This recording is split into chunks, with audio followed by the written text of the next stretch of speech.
quoi de mieux pour commencer l'année que de revenir sur l'année précédente. Hola Moussaïon, je suis le capitaine et je vous souhaite la bienvenue à bord. Aujourd'hui, je vous propose un voyage pour mon top 5 des films de 2020. Et avant de poursuivre le voyage, quelques petites précisions. Et accessoirement, bonne année. On croise les doigts pour que 2021 soit meilleur que 2020. En même temps, ça va pas être dur. Je ne vais pas spoiler ici les films présents dans ce top. Je ne rentrerai pas non plus spécialement en détail dans la critique de ces films, parce que je les ai déjà traités en vidéo précédemment. Et je mettrai les liens en description. Il ne s'agit évidemment que de mon avis personnel. Vous avez parfaitement le droit d'avoir un top différent du mien, ou même de ne pas avoir aimé les films que je vais citer ici. Mais dans ces cas-là, je vous demanderai de me dire en quoi dans les commentaires. Et donc ici, je vais juste donner quelques ajouts supplémentaires par rapport à ce que j'avais dit en vidéo dans les critiques de ces films. Vous êtes prévenus. De même, je n'ai pas la prétention d'avoir vu tous les films sortis cette année. Il y en a que j'aurais bien aimé, mais au final, je n'ai pas pu. Et d'autres films qui auraient dû sortir cette année, mais qui finalement seront reportés. On croise les doigts pour cette année. Voici donc, avant de commencer, une petite liste de films que j'aurais bien aimé voir, mais que je n'ai pas pu.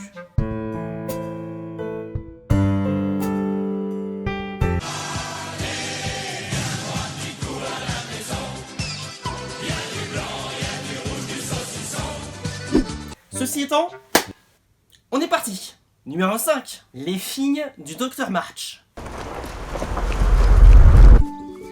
Je travaille sur un roman. C'est l'histoire de ma vie et de mes sœurs. Faites court et piquant. Et si le personnage principal est une fille, arrangez-vous pour qu'elle soit mariée à la fin. Ah, Joe! Voilà un exemple d'adaptation réussie à mon sens. Alors après, je ne suis pas un grand fan spécialement de l'œuvre de base. Je n'ai pas vu beaucoup d'adaptations autour de cet univers. Même si je l'avoue, j'aime assez la série animée qui fait office de suite à cette œuvre.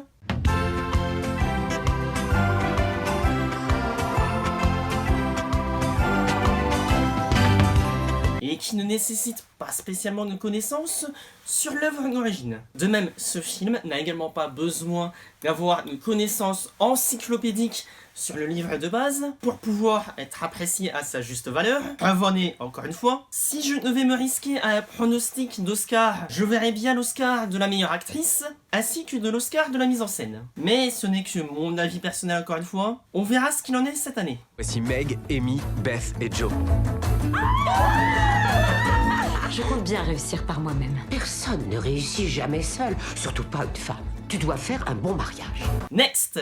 Numéro 4. Les enfants du temps. Un jour d'été, tout là-haut dans le ciel, Nous avons changé la face du monde.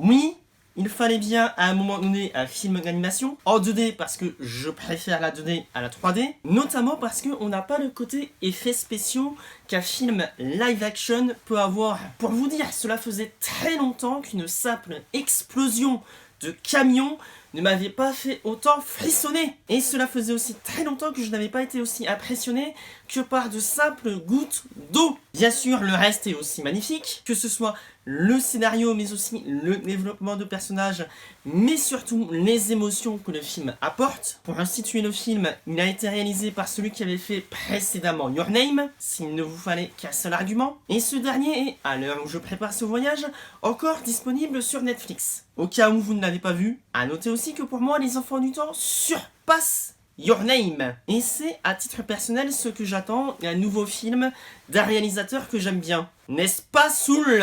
Voilà. Petite pique. Fallait bien que ça arrive à un moment donné. Et non, ce film ne sera pas dans mon top. Désolé d'avance de casser le mythe. Même si je sais que ce film a été beaucoup apprécié par mes collègues critiques. Et je vous envie encore une fois. Non, je ne veux pas rentrer. je parie que t'as fugué, j'ai raison. Santé!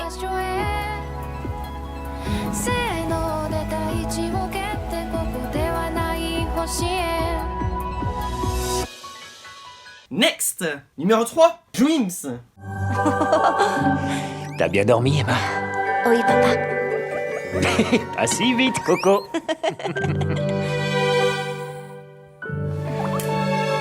Fermez les yeux et entrez dans le monde des rêves. Je dors ou bien je suis réveillée? Techniquement, tu es en train de dormir dans ta chambre, mais tu es à l'extérieur de ton rêve. Donc chaque personne a sa propre scène sur laquelle vous créez ses rêves? Oui, c'est ça. Je crois que c'est pour ce film-là que je n'ai pas été spécialement touché par Soul. Parce que les thématiques globales que le film Soul traite ont été mieux traitées, à mon sens, dans ce film. Et c'est dommage que ce film n'ait pas autant marché que d'autres films. Mais bon, si tu ne t'appelles pas Pixar, Disney ou Ghibli, si tu es un film d'animation, tu peux difficilement percer aujourd'hui. Et c'est un peu dommage. Imaginez que vos rêves puissent se réaliser. Même ceux de Coco le cochon d'Inde. On peut changer les gens en agissant sur leurs rêves. Il est vraiment trop mignon. Partez dans une incroyable aventure. Gaffe, regarde. Tu es resté hors de ton plateau trop longtemps. Arrête-moi. Si on ne peut pas te réveiller, eh bien... Génie, réveille-toi maintenant. Je vais la retrouver. Ça risque de très mal finir. Je vais tout arranger. Cet été, réalisez vos rêves les plus fous. Dreams. Numéro 2, Blackbird. Hey! Can we all behave as normally as possible? Yeah. Okay. Got it. Okay. You got it. All right. Great. Oui, un film live action est supérieur à mes yeux à des films d'animation. C'est possible. Après, peut-être aussi que le sujet du film m'a pas mal touché personnellement. Mais en un sens, encore une fois, je ne suis pas hostile au live action. Pour moi, le live action marche très bien lorsque tu veux faire une histoire réaliste. Et c'est exactement ce que ce film propose. Il assume son côté ancré dans le réel. Vous avez compris, monsieur Ancre? Ancré? Oui, mais non, capitaine. Ouais. Au passage, je tiens à remercier le camarade Jude Melon, sans qui je ne serais même pas allé voir ce film, et qui a pas mal insisté pour que j'aille le voir. Et effectivement, très bon choix. Merci encore à toi, poteau. Jonathan has a hard time talking about it. Killing grandma. No, I don't. It's illegal, right? How are you gonna do it? When's it happening? Et avant d'aller plus loin, quelques mentions honorables de films que j'ai particulièrement aimés, mais qui finalement ne sont pas dans mon top 5.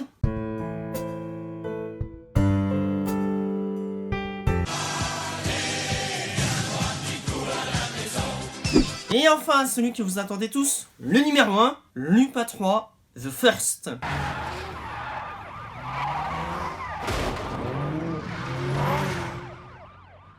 Ça faisait longtemps. Arrêtez-le! Bande d'idiots! Il va s'échapper! Mon nom à moi, c'est Laetitia. Alors toi aussi, tu es à la recherche du trésor? Je partage avec toi toutes les informations que j'ai pu récolter jusqu'ici et toi, en échange, tu m'aides à résoudre le mystère du journal de Bresson. Bonne chance, Lupin. Le seul objet qu'Arsène Lupin en son temps n'avait pas réussi à voler, c'était le journal de Bresson. Je vais réaliser le rêve de mon grand-père. Je ne m'y attendais pas moi-même. Je veux dire, un film en 3D, issu d'une licence vieille comme le monde, avec un humour cartoonesque qui peut ne pas plaire à certains, mais le film a totalement marché sur moi. Et pourtant, ce n'est pas spécialement mon feel-good movie préféré de cette année. Celui-là, je le laisse à Dreams, mais il m'a fait découvrir un univers que je ne soupçonnais pas, que j'adore à chaque fois que je découvre de nouvelles œuvres dessus. Mention spéciale pour cette série en particulier, qui atteint le niveau de sérieux et de qualité que je recherche dans ce genre de licence. À noter qu'un certain Miyazaki a aussi travaillé sur cette licence. Je pose ça là, que je vous conseille aussi. Et j'aurais tellement aimé que ce film-là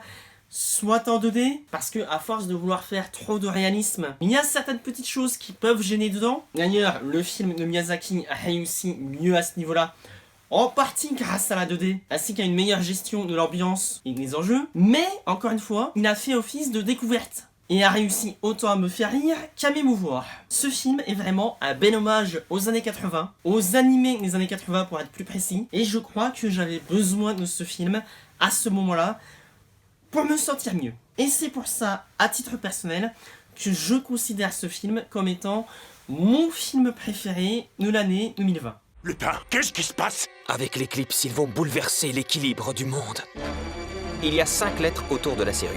Le mot de passe est constitué de 8 lettres. C'est la première épreuve. Vous comptiez mettre la main sur les trésors du journal de Bresson avant nous? Ouvre les yeux, jeune fille. Tu vas assister à l'anéantissement de Lupin et de sa clique.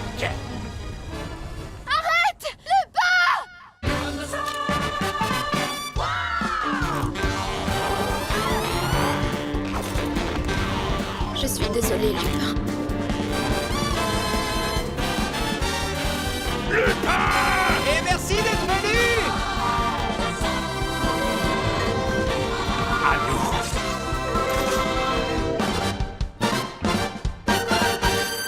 J'en ai terminé concernant mon top 5 des films de 2020. Encore une fois, je tiens à rappeler que ceci n'est que mon avis personnel. Vous avez parfaitement le droit d'avoir un top différent du mien. Et dans ces cas-là, je vous demanderai de me donner le vôtre en commentaire.